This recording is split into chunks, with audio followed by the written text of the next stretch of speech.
Okay, people, I just gotta keep it all the way thorough with you guys and real. As of Jujutsu Kaisen chapter 150, hands down, I have a new favorite female character of the series. Hands down, I got probably a new top 20 female in all of anime and manga because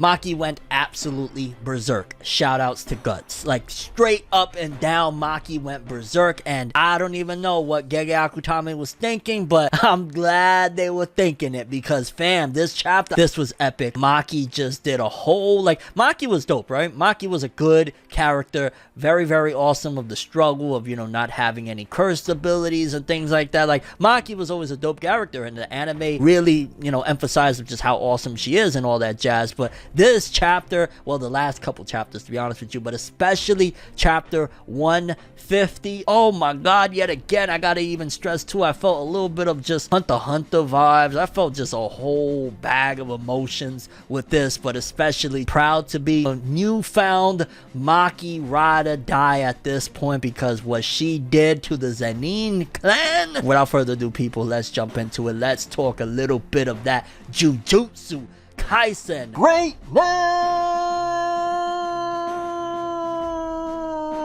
Fam, I can't even lie. Like, I'm a Maki fanboy now. I'm a Maki fanboy to the max.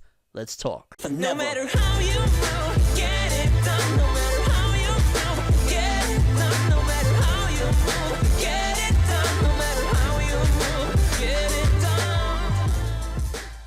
Okay, people, the chapter of bloodshed, carnage, and all, chapter 150 of Jujutsu Kaisen, starts off with a couple of really awesome colored pages. Like, between the very first page that you see Maki's father after he got his head chopped in half, Mai there, unfortunately, RIP, still broken up about that, and then Maki, that panel alone, the colored panel of Maki right there, I just straight up, I felt a little bit like, I posted on Twitter as well, gave me a little bit of Guts vibes, and I don't know if that was inspired by that. Obviously, you know, the passing of Kentaro Miura has messed us all up. I don't know if that was a reference or what, but it gave me that vibe, and then what ensued after really gave me the spirit. Like, it had the look of it, and then following that, it gave me the spirit of just absolute berserkness, absolute going berserk, fam, because then following that, we go from just this epic, like, straight up Kill Bill look, and then it goes into a very sad colored page of Maki and Mai. That shit, it broke my heart to see as well, because I don't know, a lot of people were saying like they really didn't care for Mai like that. Maybe it was because personally, and if you go back, check the records, I said it, Mai was a character that I actually rocked with. I was really into, like, even the little comedic stuff between her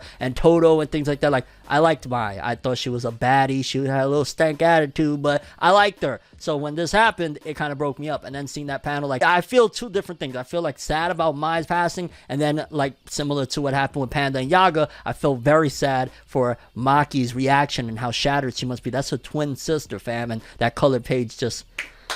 Gege Akutami doing the cover of Weekly Shonen Jump and 2 colored pages, work overload. But then we cut into the chapter, and Naoya and Junichi find out that Maki killed her dad, and I ain't gonna lie, they're just like, the Zenin clan, they really just sexist pieces of shit, sexist pigs, all sorts of stuff, because they're like, oh wow, she killed him in his sleep or on the toilet, what a piece of shit. Like, they couldn't even fathom Maki actually being able to go one-on-one and taking out her father. Like, that's how far off they are and how low they think of Maki, and they probably think of females as well, because we've heard Naoya how he talked and whatnot, and just the way they were reacting, talking like that, I'm like, oh my god, y'all about to learn today. Y'all gonna learn today. And they order to have her seized, basically like, yo, get her right now, we about to put in work. And the funny part is they thought that was gonna work. Like, yeah, let's jump her, let's see how that goes, because Nobuaki, the head of the Kukuru unit, wants to finish her off. And apparently the Kukuru unit was something that basically, in particular, males, but I guess Maki was also part of it, that don't have cursed abilities. They joined this unit because it's still Zenin clan, but they kind of bunched them all in there, and Maki, even though she was a female, was also part of it. So this dude had kind of like a vendetta against her, like, yo, you're disgracing our unit, he was once a part of us, you only stopped because you went to Jujutsu High. So there was kind of like a personal vendetta amongst all of that as well. And following them, surrounding her, I loved it. Like, this was masterfully done. Like, Gege did it masterfully, because then she thinks back to yet again, because at that moment she might have actually even given up, like,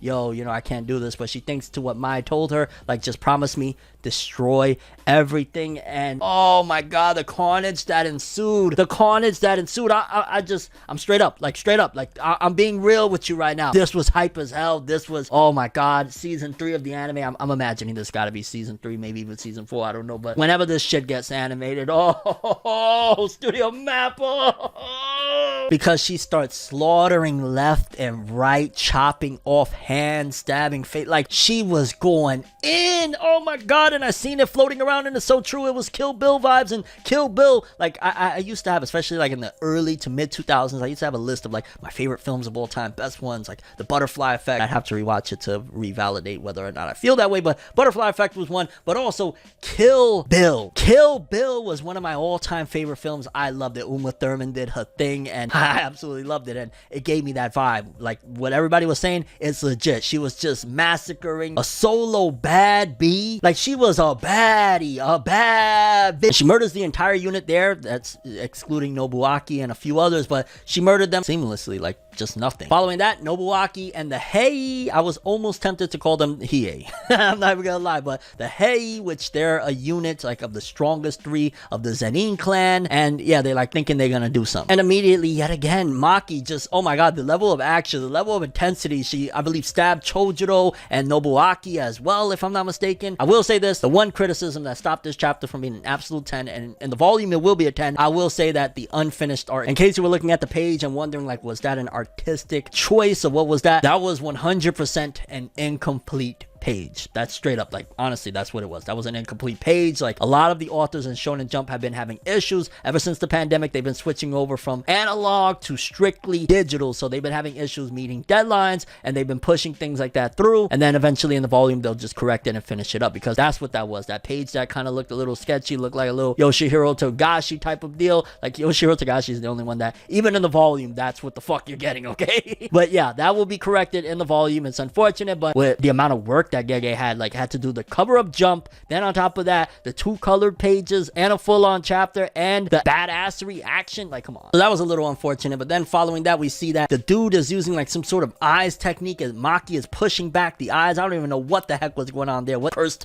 technique was that? And when they said, yo, the Zenin clan exists solely because of Toji's whim, and basically Maki right now is like, Toji, like, yo, we gotta finish. I was like, yo, I'm not even gonna lie, I kind of slept on Toji. When Toji was first introduced and he came back for that small portion of, you know, the Shibuya stuff, I slept on him. I thought like he was epic, and towards the end I was like, okay, I'm a believer now. He kind of reminded me of like a Madara Uchiha type of deal, but I didn't put as much emphasis as I probably should have, because look at everything when it comes to the Zenin clan. It always goes back to when they were over there with Tengen and they saw the bloody ground. Again, Toji, like, Toji has just been referenced over and over and over and over. His importance is extreme, and when they do the anime, I can assure you that they're going to make sure to put every ounce of passion into every scene that Toji is in, because yet again he gets referenced. Yet again they're saying like, yo, she's kind of like Toji here. This is crazy. And Junichi's told, yo, we gotta kill her now. Like, the current her is the same as Toji. We gotta kill her now. And that technique where the punches were flying from the sky, I go like, that was epic as shit too. That was epic as shit. I want to say a Hunter x Hunter character that reminds me of a punches coming from the sky or some shit. Is it Joe? It reminded me of some epic shit I've seen before, and it was hype. And the more hype part about it, I'll be honest with you, because as epic as that was, the fact that when it's all said and done and the mist is there, and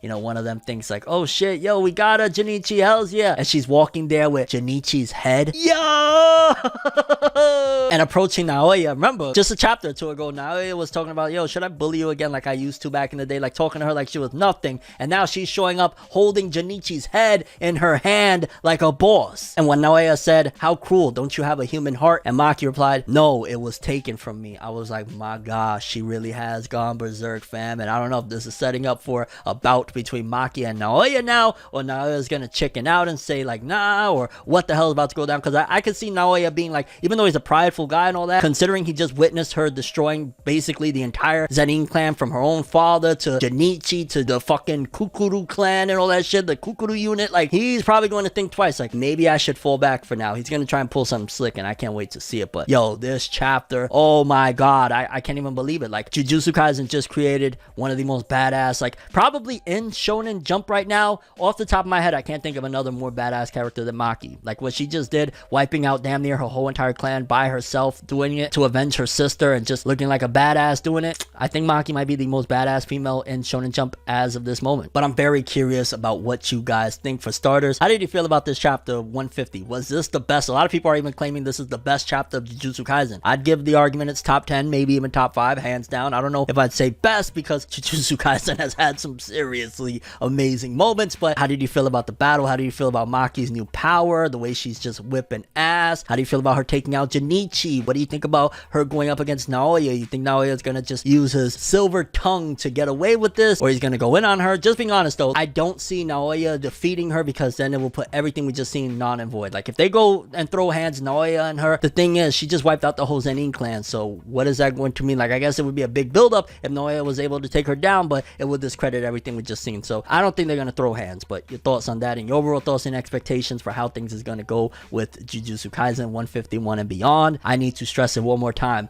Maki, absolute greatness,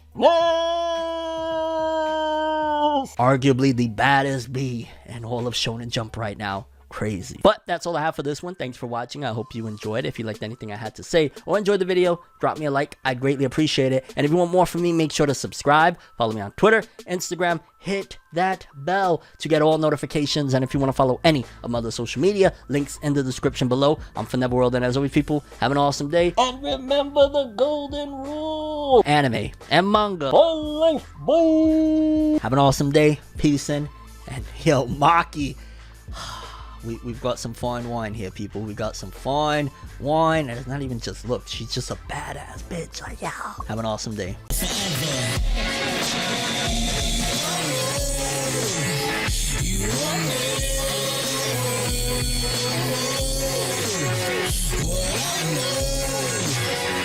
just go to